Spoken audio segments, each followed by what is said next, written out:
Hello learners, and welcome to another week at CPDLF. This week you're going to be completing quiz 1, the emergence of sectionalism and the emergence of slavery.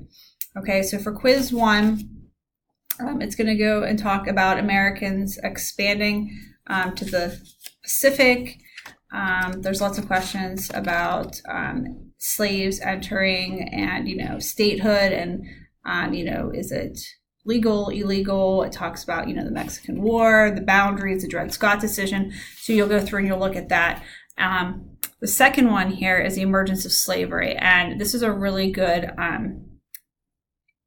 assignment, okay?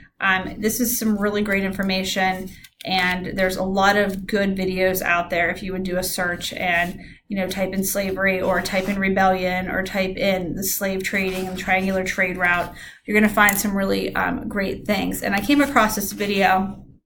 It's called Forms of Rebellion, because a lot of people ask themselves, why weren't there more slave rebellions? There's a lot of slaves, a few masters, like why people weren't uprising, why people in the community weren't sticking up for them. Okay, so I want to show you this video here, and you're going to learn about Nat Turner in this lesson, along with the different slave revolts, and it goes into talking about Amistad and the different things. So I think this, like I said, you're going to really enjoy this unit. And here we go. Here's the video. Oh boy. One of the things that scholars have been particularly interested in is understanding the ways in which enslaved Africans resisted.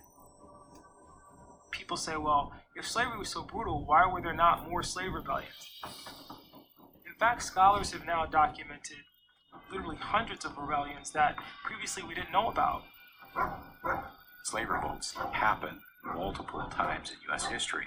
The most famous is Nat Turner's revolt in 1831. What are you niggers doing to my farm? He leads a series of attacks on white people throughout southeastern Virginia.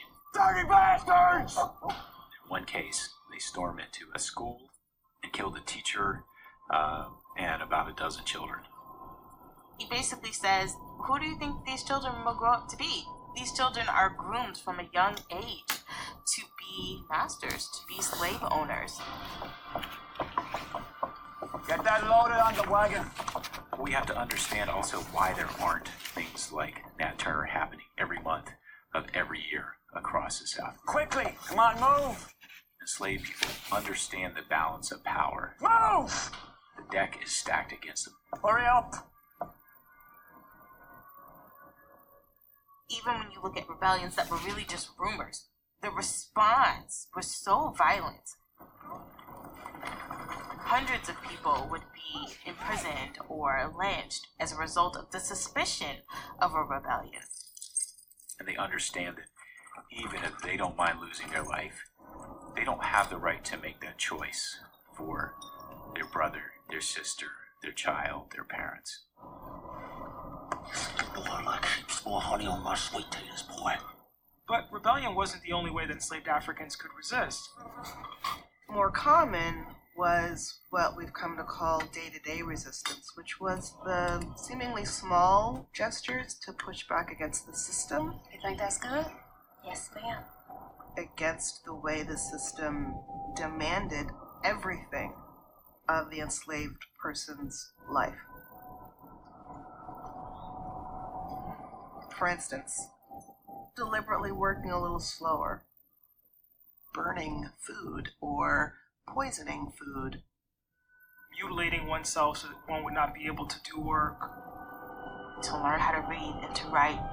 to sometimes just finding the power within that system to survive.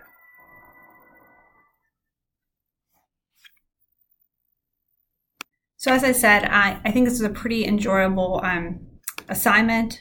There's a lot of interesting facts about slavery, and if you're interested more, you can always look up additional videos. Like I said, there's a great one on Amistad, and you can find more information about Nat Turner and the rebellion and all that good stuff. So reach out to me if you have any questions. Just make sure you're staying on pace. A lot of you guys are doing great with your assignments. Like I said, it's 2 or 3 a week. It's pretty manageable. Just make sure you take your quiz, answer the questions for this assignment, and like I said, stay on pace or even work ahead. If you have any low scoring assignments, make sure you redo them. Okay, thanks. Bye.